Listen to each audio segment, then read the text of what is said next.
정보가 있는 시사 토크쇼 장윤선의 팟짱.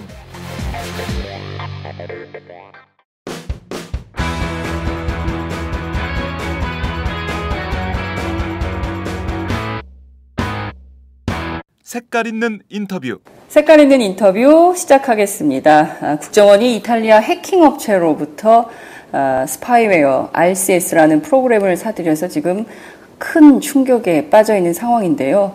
오늘은 저희가 새정치민주연합 대변인을 맡고 있는 유은혜 의원님을 만나기 위해서 국회 현장으로 직접 달려나왔습니다. 고맙습니다. 여기까지 이렇게 와주셔서. 원래 스튜디오가 원칙인데 그렇죠. 저희가 바쁘신 의원님들을 위해서는 출장 서비스. 찾아가는 서비스. 찾아가는 서비스. 일종의 이제 퀵 서비스 비슷한 거죠. 훌륭하십니다. 청취자들의 궁금증을 위해서라면 어디든 달려간다. 이런 출장 전문 서비스를 하고 있습니다. 상황이 굉장히 엄혹한 것 같습니다. 우선 앞서 말씀을 드렸듯이 이 RCS라는 프로그램을 사들여서 지금 이게 국민들을 사찰한 거 아니냐 이런 의혹이 일파만파 퍼지고 있습니다. 물론 조중동 등 보수 언론은 애써 기사의 규모를 줄이고 축소하고 뭐 이러고 있지만 지금 SNS는 난리가 났거든요. 우선 이 사태를 좀 어떻게 보시나요? 정말 어마무시한 일입니다. 끔찍한 일이죠. 생각만 해도. 그런데 이제 이것을 무슨 북한 감시용이었다, 연구용이었다 이렇게 얘기하는 국정원의 이 말도 너무 정말 황당무계한 변명이고요. 이미 지난 대선 때 국정원이 불법적으로 선거 개입했다는 것이 사실로 밝혀져서 지금 원세훈 국정원장은 이제 실형을 받았지 않습니까? 네. 오늘 이제 대법 판결이 남아있긴 하지만, 예전에도 국정원은 자기네들 기술도 없고 장비도 없어서 그리고 통신사도 협조도 하지 않아서 휴대전화 감청 이런 거 못한다 이런 주장을 계속 해왔는데 결국 이제 이 해킹 프로그램을 구매한 것을 시인을 했고요. 그래놓고는 그동안에는 계속 이렇게 뻔뻔한 거짓말을 해왔다는 거죠. 지금 역시도 마찬가지고 이게 이미 지난 대선 때 불법 선거 개입 사실이 드러난 이후에 국정원을 정말 강도 높게 개혁했어야 하는데 그것이 이루어지지 않음으로써 지금까지 계속 반복적으로 이렇게 정부가 국민을 엿보고 있는 거죠. 국민의 사생활을. 지난 여름 당신이 한 일을 알고 있을 뿐만 아니라 올여름에 당신이 할 일도 이미 알고 있는. 지금 하는 일도 알고 있는. 지금 말씀하신 대로 지금 어마무시한 사건들이 벌어지고 있는 상황인데요. 무엇보다 국민들이 지금 제일 궁금해하는 대목은 바로 그것인 것 같습니다. 의원님께서 지금 방금 지적해 주신 대로 국정원이 이 프로그램을 살까 말까 고민했던 데가 2010년 지방선거 때고요. 그 다음에 2012년 총선이 있고 대선이 있지 않았습니까? 그해 이거를 사들여서 본격적으로 활용했다는 거예요. 그렇죠. 대북 감시용으로. 선거를 앞두고 국내 큰 선거를 앞두고 북한 공작원 대상으로 이걸 산 거예요. 그것도 20인 한정판. 20인만 할 수 있어요. 그러므로 이것은 국내에서 이렇게 난리칠 일이 아니다라고 주장을 하고 있는데 우리가 역사를 거슬러 올라가 보면 2012년 대통령 선거 시기에 국정원 댓글 사건이 벌어졌잖아요. 그리고 이거는 SNS 대상인 거잖아요. 그때도 SNS로도 뭔가 했을 것이다. 카톡뿐만 아니라 뭐 이런 등등의 얘기가 있었는데 그것이 지금 사실로 드러나고 있는 이런 상황이 아니냐 이렇게 볼 수도 있을 것 같은데요. 자, 우선 그 시기가 굉장히 미묘한 것 같아요. 왜 시기를 한번 좀 볼까요? 네. 정말 국민을 바보로 알아도 정말 이렇게 바보로 아는가. 너무 국민을 무시하는 오만함이 그대로 드러나요. 국정원 무서운 게 없는 거죠. 지금 두려운 게 없는 거죠. 지난번에도 이렇게 그냥 슬쩍 무슨 개인적 일탈이다 이러면서 넘어왔지 않습니까? 이게 국정원이 이 해킹 프로그램을 최초 구입한 게 2012년 1월이에요. 그때는 국정원이 그 심리 전단을 만들어서 SNS 전담 조직을 확대하던 시기하고 일치하죠. 그리고 이 해킹팀이 국정원의 요청에 따라서 감청 대상을 한국 전역으로 확대할 수 있다. 그게 가능하다 알려온 시점이 총선 한 달 전이에요. 3월. 2012년 3월. 그리고 그 한 달 전인 3월 14일에는 그 해킹 회선을 35개를 추가로 주문해. 20개 그 20명 맞춤판이 아니라 35개 해킹 회선을 추가로 주문을 했어요. 예. 그리고 국정원이 서울에서 그 해킹팀을 직접 만나서 네. 시연을 하고 호텔에서. 프로그램을 예. 확인한 게 이거는 대선 6개월 전이에요. 그리고 대선 11일 전에는 12월 6일이죠. 네. 이때는 또 해킹 회선을 30개를 추가 주문한 것으로 나와요. 네. 근데 이 날은 바로 안철수, 문재인 그 후보 단일화가 성사된 날이거든요. 12월 6일. 그러니까 이 회선을 추가 주문할 만큼 긴급한 상황이 생겼던 정황이 있는 거죠. 네. 그리고 작년 3월이죠. 작년 3월에는 이제 휴대폰 해킹 기능을 요청을 했는데 네. 그거는 또 지방선거 3개월 전이었어요. 그러니까 이 정황을 볼 때 네. 지난 2012년 총선부터 대선 지방선거까지 네. 계속적으로 불법적인 선거 개입을 했다는 의혹이 아주 강하게 제기될 수밖에 없고 네. 그게 이제 또 직원들을 동원해서 댓글 부대를 운영했던 그 원세훈 전 원장이 있었던 시기에 이런 일들이 벌어졌기 때문에 네. 이제 원세훈 전 원장의 수사는 뭐 불가피하게 필요할 수밖에 없는데 어쨌든 이게 그냥 지난번 우리가 댓글 의혹을 제기하면서 이제 다수 트위터 계정을 이용했다 이렇게 얘기하지 않았습니까? 네, 그런데 네. 이게 이렇게 해킹 프로그램으로 얻은 정보를 통해서 이 댓글이 이루어진 거라고 한다면 처음에 어마무시한 일이라고 얘기했지만 정말 이건 정말 끔찍하게 큰 일이죠. 네.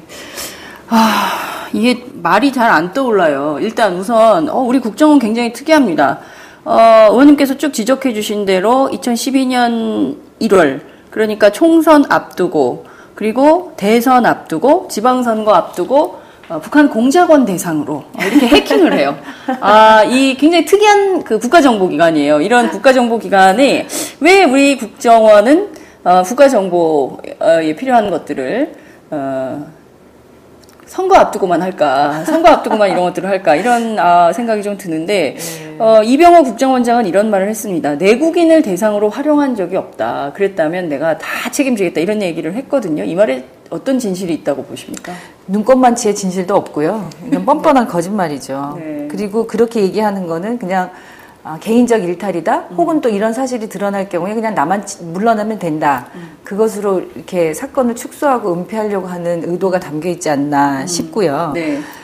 이게 거짓말이라는 거는 어제도 이제 뭐 지금 계속 그 언론 보도가 이어지고 있습니다만 네. 어제 저녁에 이제 이게 내국인을 대상으로 활용한 적이 없다고 했지만 한 변호사를 감시한 정황이 포착됐다 이런 보도가 네. 됐었고요. 네. 그러니까 그 이탈리아 해킹팀의 수석 보안 컨설턴트가 자기네 최고 기술 책임자와 같은 사람들한테 보낸 메일에서 네. 내가 고객에게서 여기서 고객이라 하면 이제 국정원이 되겠죠. 네, 네. 이해하기로 목표물은 한 변호사다 이런 내용이 있었다는 거 아닙니까? 예. 그러니까 이것은 변호사가 그러면 누굴까 이런 궁금증이 생길 수밖에 없고요. 네. 그리고 또 국정원이 해킹팀에 요청한 내용들을 쭉 살펴보면 이게 국내 사찰용이었다고 볼 수밖에 없는 여러 가지 이유가 있어요. 네. 먼저 이제 이 카카오톡 메시지를 추출할 수 있는 기능, 그리고 삼성 갤럭시 신제품을 뚫어달라. 그래서 예. 통화 녹음 기능 이런 걸 요청했다는 거 아닙니까? 해킹팀에. 예. 그리고 이제 엊그저께 국정원장이 국회 정보위에서 그 이유는 간첩들이 카톡을 이용하기 때문이다. 그래서 그래요? 이런 걸 요구했다. 간첩도 카톡을 쓰는구나. 처음 들었어요. 예. 간첩이 바보입니까? 나 잡아가시오 하는 것도 아니고 카톡으로 네. 간첩 행위를 했다는 거는 정말 삼척동자가 들어도 웃을 일인데 네. 이 해킹팀이 한국에서 국정원 관계자하고 만난 후에 출장 보고서를 작성을 했는데 네. 그 보고서에서 보면 자국에서 가장 일반적으로 사용되는 카카오톡에 대한 진행 상황에 대해서 물었다 이렇게 적혀 있다는 거예요. 네. 그러니까 이거는 대북 공작원이 사용하기 때문이 아니라 국내에서 가장 널리 쓰이고 있기 때문에 이제 카카오톡에 대한 이걸 뚫어달라 이렇게 요청을 했던 것으로 생각할 수밖에 없고 네. 그리고 갤럭시 그 새 버전이 나올 때마다 이제 뚫어달라 요청을 했다는 네네. 거 아닙니까? 네. 우리 국민의 88%가 이 안드로이드 체제 휴대폰을 사용하고 있다고 합니다. 예. 그런데 이제 북한은 아예 자체적으로 만든 운영 체제를 쓰고 있다는 네. 거니까요. 예. 이것도 말이 안 되는 거죠. 예. 오히려 국내용이라는 의혹이 더 짙게 네. 제기될 수밖에 없는 거고. 그러네요. 말씀하신 대로 저는 우리나라 국민들이 88%나 안드로이드 체계를 쓰고 있는지는 몰랐는데 그 정도로 갤럭시, 그 삼성 핸드폰, LG 핸드폰을 많이 쓰고 있다는 그렇죠. 건데요. 네. 이런 정도고 그 자국에서 가장 일반적으로 쓰이는 카톡에 대해서 뚫어달라 이렇게 얘기를 했다면 이건 사실상 북한용이라고 보기엔 너무 어렵죠. 어려우네요. 누가 그것을 믿을 수 있겠습니까? 그리고 굳이 이 외국에서도 이걸 판매하지 않습니까? 그런데 국내 제품을 보내서 이탈리아에까지 네. 국내에서 사용하는 갤럭시 폰을 이탈리아에 보내서 그거를 이제 확인을 했다는 거 아닙니까? 네. 그만큼 이게 외국 판매용은 국내 제품하고 다를 수 있으니까 국내에서 사용하는 스마트폰에 대한 분석이 필요할 수밖에 없었다. 왜 네. 그랬을까? 네네. 그리고 또 그 이상한 것은 네. 국내 그 안랩, 네. 우리 보안 업체인 안랩에 대해서도 또 분석을 의뢰했다고 그러니까요. 하는 거죠. 예. 그리고 정말 더 황당한 거는요. 떡볶이 맛집. 그러니까 웬 떡볶이 맛집이 간첩들이 간첩이 떡볶이를 좋아하나? 매운 떡볶이일까요? 엽기 떡볶이일까요? 그리고 벚꽃놀이 소개 왜 블로그. 그런 거예요? 금천구 벚꽃놀이는 왜 등장을 했을까요? 그러니까 이 국민들이 일반 국민들이 관심을 가질 만한 그런 곳에다가 악성 네. 코드를 심어놨다는 거죠. 이거는 네. 누가 봐도 그렇게 해석할 수밖에 없는 거고 제가 이걸 보다가 정말 화가 나고 분노할 수밖에 없었던 거는 메르스 정보 페이지예요. 이게 정말 국민들은 메르스 때문에 공포에 떨고 생명을 잃어가고 있고 온 나라가 정말 이 위기 때문에 모든 것이 다 중단되다시피 한 그런 시기에 메르스 정보 페이지에 이렇게 악성 코드를 심어놓고 이것을 효과적으로 퍼뜨릴 수 있는 그런 미끼로 사용했다는 거는 얼마나 뭐 말로 표현할 수 없는 정말 못된 짓을 해도 이렇게 할 수 있을까 끔찍할 수밖에 그러니까요. 없죠. 예. 지금 의원님 그 서두에 주신 말씀들을 쭉 종합해 보면 대한민국의 국정원, 이 국정원의 역할은 국가 안보를 지켜줘야 되고 해외에서 어떤 일이 일어나는지 해외 정보를 잘 파악을 해서 국가 안보에 문제가 없는지 철두철미하게 지켜야 되는 게 본인들의 본연의 업무인데 선거 때마다 감시의 영역을 뚫어놓고 국민들을 내국인을 대상으로 사찰했다는 의혹을 가질 수밖에 없는 행적들이 지금 계속 발견이 되고 있고 무엇보다 안랩 대표적인 그 보안 회사인데 이 안랩의 보안 시스템을 좀 뚫을 수 있는 방법을 찾아봐 달라 그거를 네. 좀 눈에 띄지 않게 그게 있고 또 하나는 말씀하신 대로 이 메르스는 정말 많은 국민들이 궁금했거든요. 도대체 이게 감염병인데 그렇죠. 이게 정부는 계속 괜찮다고 하고 뭐 대통령도 나서서 뭐 중동 감기니까 뭐 별로 그렇게 큰 문제 아니라는 식으로 얘기를 했는데 사람들은 죽어나가고 치사율은 20%가 넘고 뭐 이런 상황이었는데 이거를 국정원이 미끼로 사용했다는 거는 그러니까 우리 국민들이요 지금 누구를 믿고 어떻게 살아갈지 그러니까요. 진짜 정보를 믿었더니 메르스 뭐 괜찮다고 하더니 아무 방어도 뭐 무슨 어떤 조치도 없이 그냥 무방비 상태로 뚫리게 만들어놔서 국민들을 경황시키지 않았습니까? 그러니까요. 그런데다가 한술 더 떠서 국정원은 이거를 활용해서 이 국민들을 사찰하는 그런 계기로 네. 삼았다는 거는 정말 있을 수 없는 일이죠. 그러니까요. 지금 말씀하신 내용을 들어보면 이거 용서할 수 없는 일인 것 같은 그렇죠. 생각이 좀 진짜 용서할 수 드는데요. 없는 범죄이죠. 네, 그러니까 이 범죄 행위가 대부분 다 원세훈 전 국정원장 댓글 사건의 주인공이죠. 네. 이분이 재직했을 당시에 벌어졌던 일인데 지금 일단 현재 국정원장 그리고 국정원 내부에서는 이런 얘기가 나오는데 그거 그 사람 때 샀던 거니까 그 사람이 책임져야 된다. 그래서 일종의 원세훈 책임론으로 방어막을 치고 지금의 국정원은 좀 자유로워지고 싶은 뭐 이런 게 느껴져요. 그렇죠. 의원님 좀 어떻게 보십니까? 이 문제 좀 누가 어떻게 책임을 져야 될까요? 엊그저께 이제 그 국정원장이 국회 정보위에서도 원세훈 책임론을 제기를 했어요. 네. 그때 이제 당시에 해킹 프로그램이 애초에 연구 목적으로 들여왔는데 이거를 대북 첩보 활동에 사용하는 것으로 용도를 바꾼 게 이제 원세훈 당시 국정원장 때다. 그래서 네. 이 책임론을 제기를 했는데 앞서도 말씀드렸지만 우리가 지난번 대선 때 댓글 사건 있을 때도 네. 그 국정원 직원들의 개인적 일탈이다라며 그 아무런 법적 책임이나 네. 이 문제가 없다 이렇게 이제 넘어가려고 하지 않았습니까? 네네네. 마찬가지로 이렇게 어마무시한 일에 대해서도 원세훈 국정원장의 개인적 일탈. 원세훈 국정원장 시절에 있었던 일이니까 이 사람의 뭐 과잉 충성 내지는 뭐 이런 행위이기 때문에 개인이 책임지고 넘어가면 될 일이다. 이렇게 이제 미리 그 방어막을 쳐둘 수 있는 거고요. 네네. 그리고 이제 이병호 국정원장이 뭐 국민을 대상으로 사찰을 했다면 어떤 처벌도 달게 받겠다 이렇게 얘기했잖아요. 네. 이것도 미리 그러면 국정원장 본인이 그냥 그 사임을 하거나 그런 것으로 이 모든 일을 덮어서 이게 더 이상 확산되지 않도록 하려고 하는 미리 이렇게 방어막을 치는 게 아닌가 그렇게 생각할 수밖에 없고요. 근데 이것은 절대로 그렇게 될 수 없는 문제이고 우선은 명명백백하게 이 사실관계가 밝혀져야 되는 게 그래서 진실이 무엇인가를 정확하게 밝히는 게 우선 이제 급선무일 텐데요. 저희가 이제 어제 당에서 이 진상조사를 위한 이제 특위를 구성을 했는데 이 안랩의 전 대표였던 이제 우리 안철수 대표께서 위원장을 맡았는데요. 이게 원격 조정이 가능한 것이기 때문에 이게 빨리 그 사실관계를 밝히고 조사를 하지 않으면 이미 이게 언론 보도가 시작될 때 원격 조정으로 다 지웠을 거다, 삭제했을 거다. 증거인멸. 그렇죠. 네. 그래서 그 이제 해킹 프로그램을 이렇게 쭉 가동하고 썼는데 이게 이제 언론에 딱 보도가 되니까 그 감시 대상자들, 사찰 대상자들의 그 핸드폰이나 뭐 PC나 이런 것에 대해서 원격 조정이 다 가능하니까요. 그러네요. 그러니까 증거도 그렇게 지웠을 수 있겠네요. 그러면 안 리모트 컨트롤이 다 되니까. 그렇죠. 멀리 있으면서도 야 지워 그러면 다 지우는 거예요. 그러니까 이미 지금 지워졌을 거라는 거예요. 이미 요 며칠 사이에 삭제했을 거다. 그러니까 그 이탈리아 해킹팀 그러니까 이 회사가 해킹되는 순간 어쩌면 그때부터 한국이 포함이 돼 있다. 30몇 개 국가 가운데 한국이 포함돼 있고 이것이 위키리크스를 통해서 그리고 한국 언론을 통해서 대대적으로 보도가 되기 시작하면서 이미 그때부터 국정원은 지우기 시작했을 것이다. 그렇죠.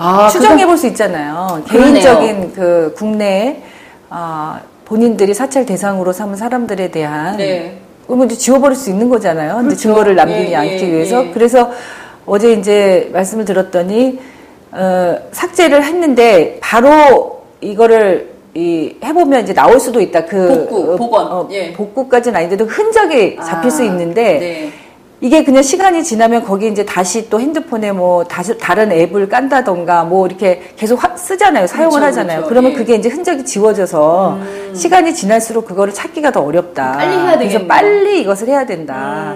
저희가 오늘 그래서 이제 10시 반에 시연을 한번 해보기로 했는데요. 전문가들을 모시고 우리 당의 대표들부터 해서 한번 핸드폰에 이런 그 해킹 상황이 있었는지를 문재인 대표 거부터 해봐야 되지 않을까. 야, 오늘 10시 반에 이 행사 굉장히 그 주목받을 수밖에 없는 것 같다는 생각이 좀 드는데요.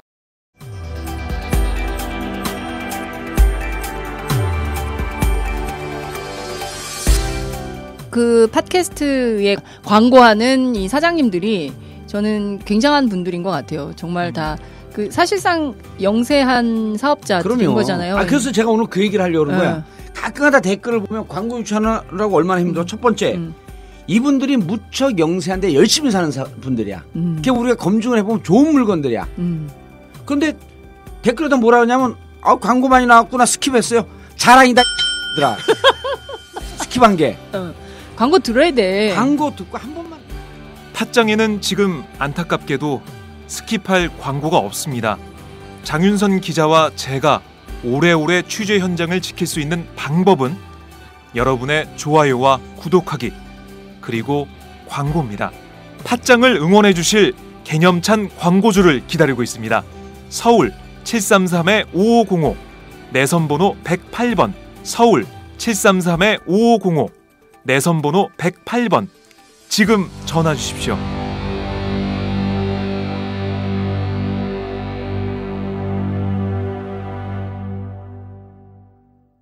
말씀하신 대로 이렇게 이 회사에 이탈리아 해킹팀이라는 이 회사가 인권 탄압 굉장히 많이 했던 회사로 국제사회 아주 악명이 높은 회사인데 이런 회사의 중간에 나나테크라는 회사를 하나 끼워가지고 국정원이 그러니까 국민들을 북한용이라고 주장은 하지만 국민들을 대상으로 만약에 사찰을 하는 걸로 이제 확인이 되면 이게 이게 정권이 유지가 될 수 있는 겁니까? 이런 정권에서 우리 행복할 수 있을까요? 100% 대한민국 국민 행복 시대 가능할까요? 물론 뭐 다양하게 지금 어려운 게 뭐 확인이 되고 있는 상황이긴 한데, 우선 이것부터 좀 여쭤봐야 되겠네요. 만약에 증거인멸을 했다. 네. 그래서 증거를 못 찾는다. 그럼 어떻게 되는 겁니까? 그게 문제입니다. 지금 이제 오늘 저희가 10시 반에 한다는 것도 사실 아무런 흔적이나 증거가 안 나올 수 있잖아요. 네. 이미 다 며칠 사이에 다 삭제했을 거라고 추정이 되는데, 그러면 이제 이것을 어떻게 할 건가? 그것에 대해서는 저희가 사실은 이제 이 진상조사위원회에서도 여러 전문가들을 그래서 많이 참여시켜서 그 전문가들의 전문성을 발휘할 수 있는, 그래서 어떻게 접근해야 이게 진실을 밝힐 수 있는가. 그래서 뭐 국정원에 저희가 뭐 현장 방문해서 뭔가를 볼 수도 있겠으나, 네.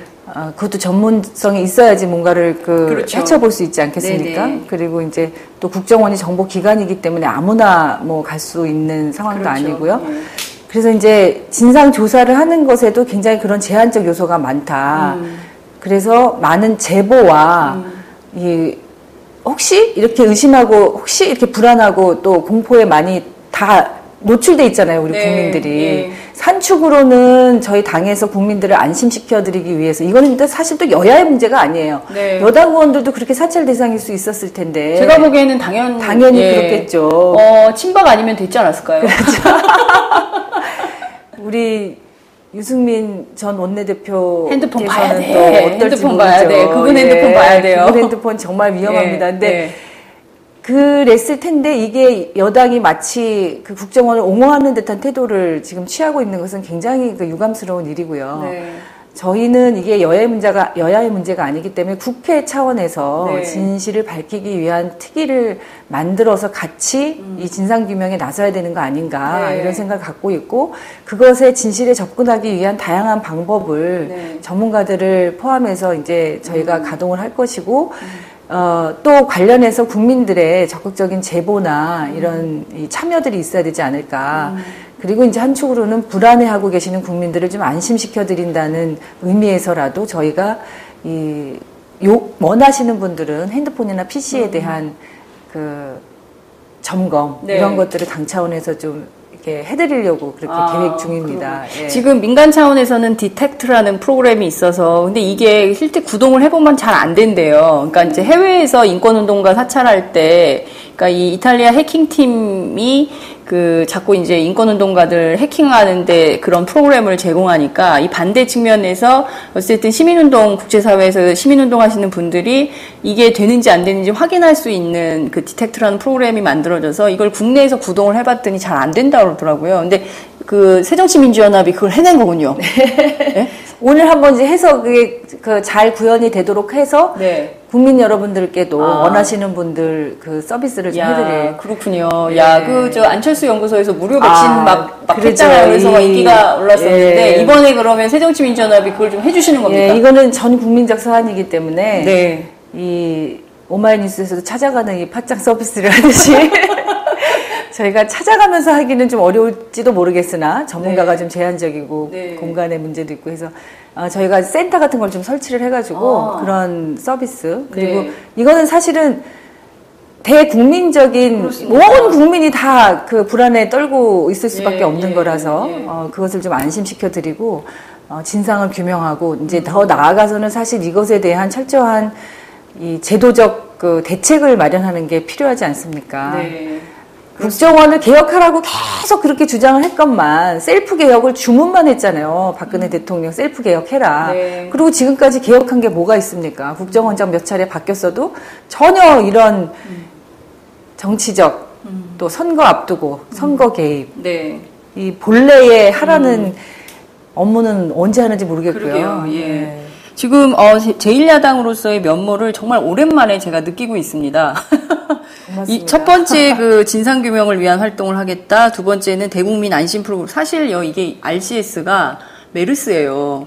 그렇죠. 이게 돌고 있는데, 사이버에서 이게 돌고 있는데, 이게 내 핸드폰이 감염이 그렇지, 된 감염이 건지, 됐는지. 내 데스크탑, 노트북, 된 건지 안 된 건지 확인이 안 되잖아요. 네. 메르스 때 그랬잖아요. 이게 내가 열은 있고 속 안 좋고 이런데 이게 메르스인지 아닌지 확인이 안 돼가지고 얼마나 이게 힘들어요. 그리고 병원이 있다는데 어느 병원이 감염된 건지 알려주지를 않았잖아요. 네. 그런 것처럼 이게 지금 메르스인데 이거를 좀 어쨌든 센터 같은 거를 만들어서 모든 국민들이 좀 확인할 수 있는 서비스를 해주신다니까 그거는 정말 반가운 일인 것 같고요.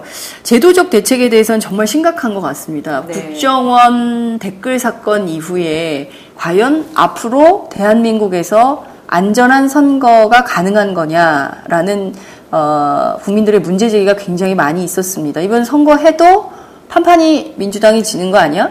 왜? 누군가는 보이지 않는 손이 개입했을 가능성이 그렇죠. 또 있을 수 있는데. 민주공화국이라는 이제 우리 헌법 제1조에 이게 정말 무색해지는 거죠. 우리는 민주주의, 의회 민주주의도 부정당하고, 그러니까 기본적인 국민의 인권이 뭐 아주 그 속살까지 다 침해되는 것뿐만 아니라 이런 제도, 이런 시스템 하에서는 정말 민주주의의 뿌리가 이제 뿌리째 뽑힌다고 볼 수밖에 없는 거죠.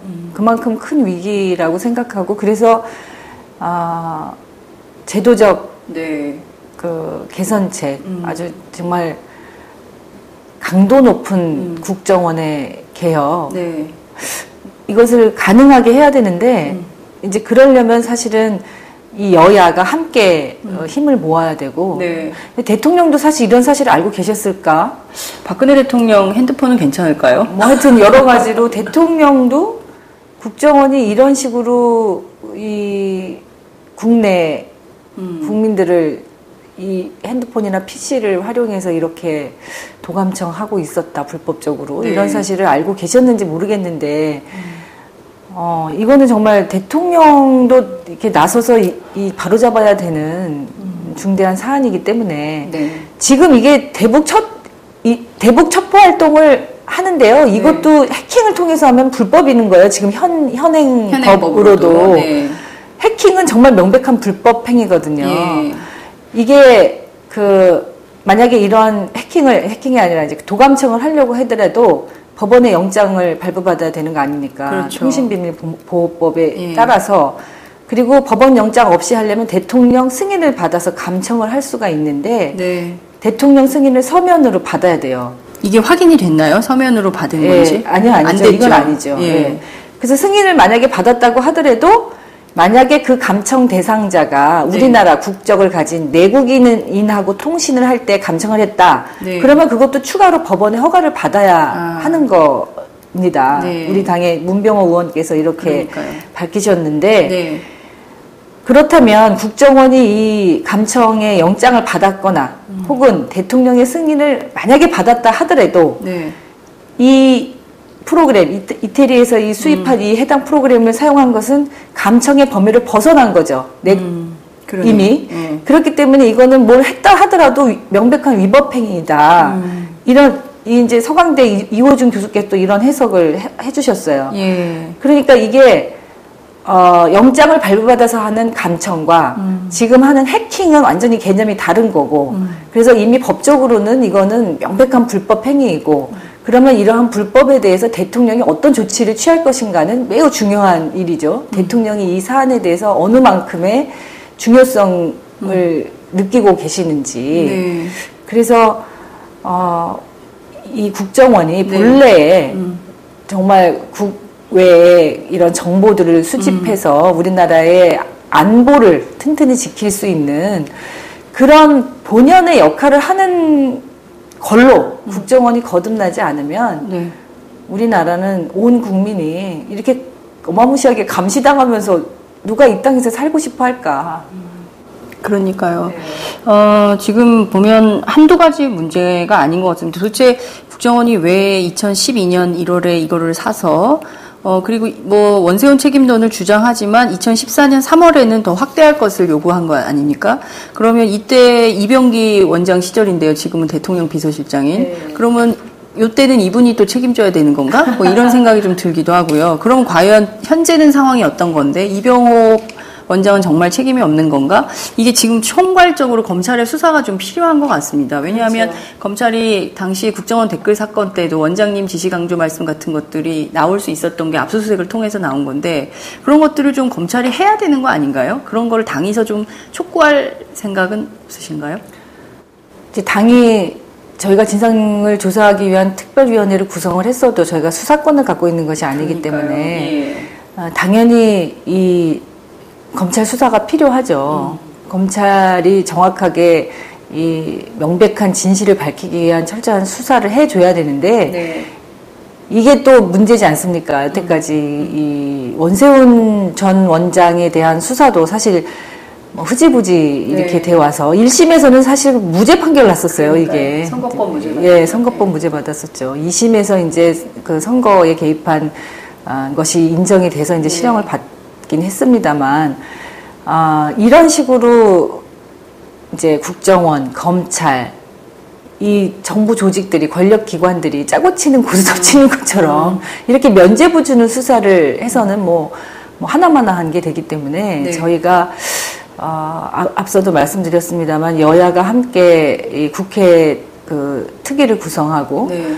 필요하면 국정조사를 해서 검찰이 반드시 이 철저하게 수사할 수 있도록 국회가 나서서 해야 되는 거 아닌가 그런 엄중한 지금 책임을 갖고 임해야 되는 게 아닌가 그렇게 생각하고 있습니다. 지금 우리는 민주공화국이고 입법, 사법, 행정이 서로 견제와 균형을 맞추는 것이라고 초등학교 교과서에는 나와 있어요. 그러나 지금 과연 그런 민주주의 원칙이 제대로 지켜지고 있는가에 대해서는 초등학생들도 의무부호를 찍고 있는 이런 상황입니다.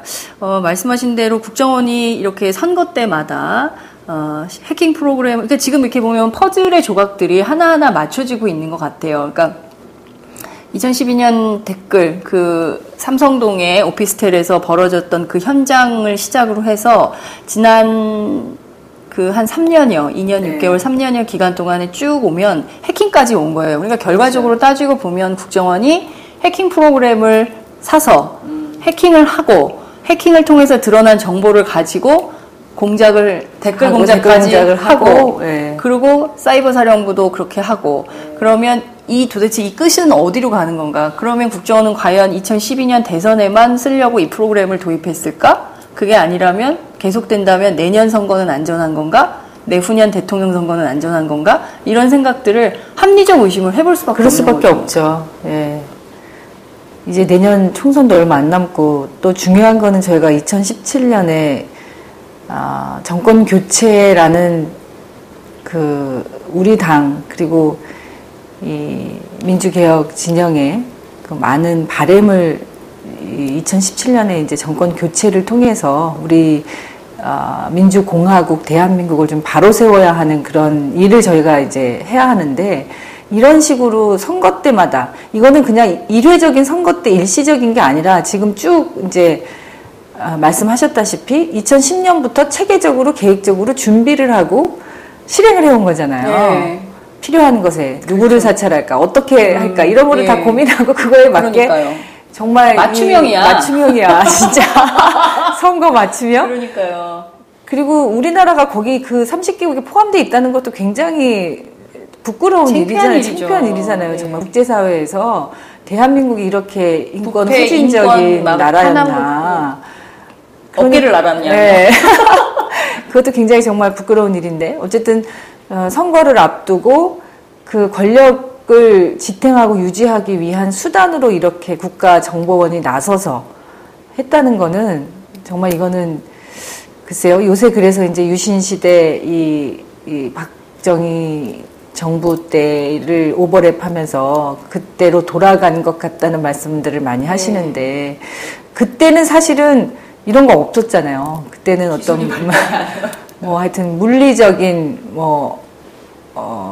고문 하여튼 물리적 위협 이런 거 있잖아요. 주로 인권 침해라고 하는 게. 근데 이거는 이제 이 김대중 대통령이 IT 산업을 정말 정보화 시대에 우리나라의 그런 국가 경쟁력을 위해서 이렇게 발전을 시켜 놓으셨는데 이것을 가지고서 이렇게 국민을 사찰하고 감시하고 권력을 유지하기 위한 수단으로 활용한다는 이런 의혹이 제기되게 만드는 거는 정말 뿌리째 바로잡지 않으면 우리 나라의 국민의 이 인권과 민주주의의 기본이 네. 무너질 수밖에 없는 것 아닌가. 그러니까요. 지금 그 역사의 현장에 우리가 서 있는 것은 아닌가 이런 생각이 좀 듭니다. 이 모든 것의 발단이 이명박 정부 때 시작이 된 거잖아요. 그러니까 원세훈 전 국정원장 시절에 이게 됐는데 오늘 상고심 재판이 열립니다. 오후 2시에 열리고 지금부터 약 한 4시간 후에는 원세훈 전 원장 법정 구속이 됐던 2심에서 법정 구속이 됐던 원세훈 전 원장의 운명이 결정되는 재판이 열리는데요. 무죄 나면 어떻게 되는 겁니까? 그런 일은 없을 거라고 생각해야죠. 마지막 한 올의 그 기대라도 가지고 있어야 되지 않을까 싶은데 이게 지금 국정원 그 직원이 댓글 공작했다고 드러난 지 948일 만이래요. 오늘이 이 대법 이 판결이 내려지는 게. 그때도 이 국정원법을 위반한 건 맞지만 정치 개입을 한 것이라서 국정원법을 위반한 건 맞지만 대선 선거 개입 목적은 없었다. 그래서 선거법 위반이 아니다. 1심에서 그렇게 판결을 했는데 2심에서 그러니까 박근혜 당시 이제 대통령 후보가 2012년 8월 이후에 이제 후보로 확정되고 난 이후에 이런 심리전단 트위터 활동이 굉장히 크게 이제 증가를 했다. 그래서 정치 관련 글이라기보다는 선거 관련 글이 압도적으로 많았고 그런 것을 봐서는 특정 대선 후보를 당선시키거나 낙선시킬 의도가 있었다. 이렇게 이제 인정이 돼서 선거법 위반이 인정이 된 건데 이제는 오늘 이 재판부와 또 이 검찰은 이 어마무시한 이 해킹 프로그램 사건이 이렇게 드러나고 있기 때문에 그리고 그 당시에 국정원장이 원세훈 원장이었기 때문에 뭐 이 부분에 대해서는 철저히 다시 수사가 돼야 되겠지만 이것까지를 포함해서 본다면 이 원세훈 원장의 이 범죄 행위, 이 위중함은 더 커질 수밖에 없고 그래서 이게 지금 뭐 무죄 이런 말씀하셨는데 그게 아니라 저는 가중처벌돼야 되지 않나. 심정적으로는 정말 그런 생각이 듭니다. 국정원장 시절에 원세훈 원장 시절에 이렇게 이런 일들을 계획하고 시도하고 또 실행하고 했었던 거기 때문에 그 부분에 대해서 정말 굳이 외면하고 이 등 돌리려고 하지 않는다면 이 선거법 위반은 뭐 물론이고요. 선거법 위반은 뭐 더 강조할 필요도 없고 더 나아가서 이 지금 이렇게 벌어지고 있는 이 국내 국민들에 대한 불법 도감청에 대해서도 책임을 물어야 되는 게 아닌가. 그래서 이 국정원 댓글을 막 달고 했던 게 선거 운동이었냐 아니었냐 이게 이제 핵심 쟁점이었었는데 이건 분명히 명백해진 거고요. 선거 운동을 했고 선거에 영향을 미쳤다는 건 너무 분명한 사실이니까 이것에 대한 법적 책임은 물론 져야 되는 건 뭐 반드시 져야 되는 거고 지금 이 해킹 프로그램 구입과 관련해서도 그 연관성이 충분히 합리적으로 의심할 수밖에 없는 상황이기 때문에 정말 상식에 기초해서 이 판결이 나와야 된다. 그리고 철저하게 수사를 해야 된다는 그 필요성이 제기되고 있는 만큼 검찰에서는 이 부분에 대한 정말 법치주의를 수호하겠다는 그런 책임감을 갖고 임해야 되는 게 아닌가. 근데 이렇게 기대를 하는 건 좀 비현실적인 건가요?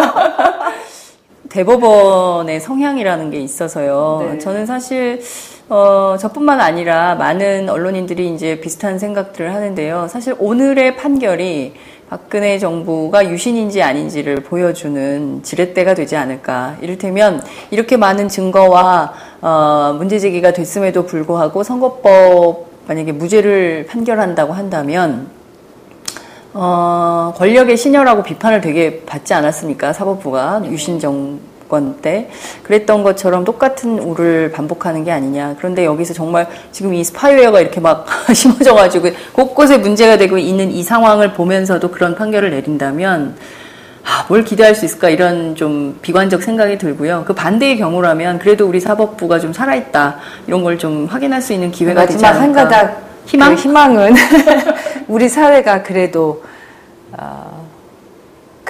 네. 이 희망이 있어야지 되지 않습니까? 이 국민들이 어떻게 살겠습니까? 그러니까요. 이게 지금 보통 심각한 문제가 아닌데 이 문제를 그냥 그 보수 언론들은 애써 축소 보도를 하고 있고요. 문제 저는 아닌 진짜 것으로. 깜짝 놀랐는데요. 예. 그 첫날 이게 이제 언론 보도 지면으로만 이제 지상에서 막 되는 날 네. 방송사에서는 JTBC 빼고는 아무데도 보도를 안 했었어요. 첫날. 네. 그래서 제가 그래서 어제 이 언론인들께도 이렇게 좀 정말 그게 지금 언론이냐 그런 이야기를 좀 공개적으로 했었는데 네.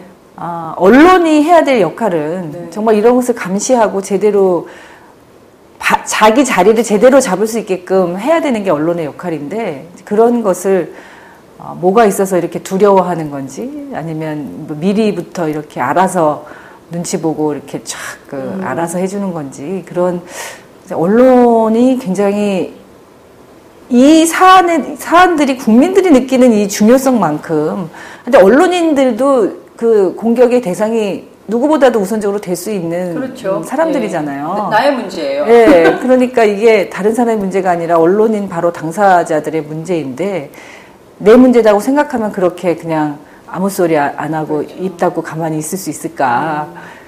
그래서 언론인들도 이 문제에 대해서 내 문제라고 생각하고 국민들이 느끼는 그런 공포와 불안 이런 것들을 정말 언론이 좀 책임 있게 보도도 하고 진실도 파헤치고 그렇게 역할을 해야 되지 않을까. 글쎄요. 정말 부끄럽고요.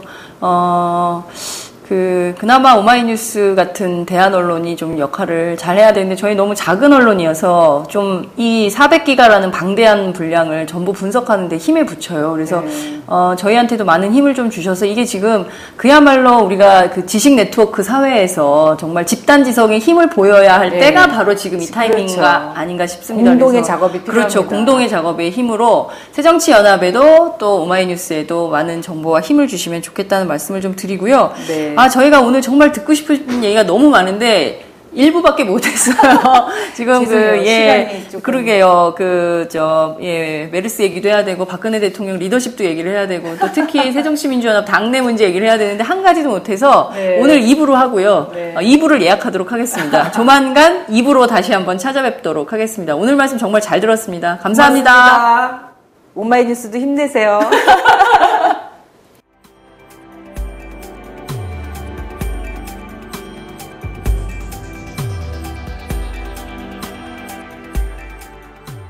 안녕하세요. 오마이뉴스 시민기자 최병석입니다. 저는 최근 대한민국 쓰레기 시멘트의 비밀이란 책을 출간했는데요. 오마이뉴스 10만인 리포트의 연재한 기사를 다듬어 책을 펴냈습니다. 우리가 살고 있는 아파트가 발암물질 가득한 쓰레기 시멘트로 만들어졌다는 내용이지요. 요즘 급증하는 아토피, 피부염 등이 쓰레기 시멘트와 전혀 무관할까요? 여러분이 이 책을 한번 읽으시고 판단해 보시기 바랍니다. 시민의 건강이 쓰레기 취급당하는 어처구니 없는 현실을 이 책에 고발했습니다. 그런데 이 책은 오마이뉴스가 없었으면 세상에 나올 수 없었습니다. 시멘트 재벌 입김에 휘둘리지 않고 이런 글을 받아줄 수 있는 우리나라 언론은 그리 많지 않기 때문입니다. 제가 권력과 자본에 맞서 당당한 오마이뉴스를 만드는 10만인 클럽에 자발적 구독료를 내는 이유이기도 합니다. 이런 기사와 책이 필요하다고 느끼시는 분은 동참해 주십시오. 저도 10만인 클럽 회원입니다. 고맙습니다.